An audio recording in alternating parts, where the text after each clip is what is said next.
2 numbers are respectively. ఎవరు నువ్వు ఎలా ఉన్నావంటే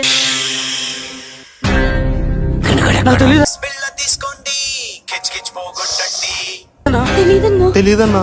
అడిగితే చెప్పట్లేదు, చెబితే వినట్లేదు, చంపితే వింటారా? ఇప్పుడు అలాగే ఉంటదా?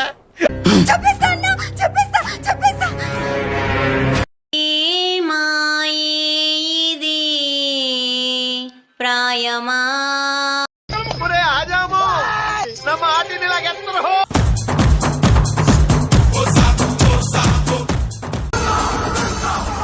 రే, నువ్వు 10 మందిని తెస్తే నేను 100 మందిని తెస్తా. నువ్వు 100 మందిని తెస్తే నేను 1000 మందిని తెస్తా. అంతమంది ఎందుకురా? పెళ్లిగా నెడతావా? నువ్వు పైసలు ఇస్తే వస్తారు, వీళ్ళు ప్రేమ అంటే ప్రాణాలు ఇస్తారు. ఇంత గుద్దబల్ పెంటడికి ఏసేనాయండి, ఎందుకు ఇంత స్వేచ్ఛ వచ్చే వీడికి?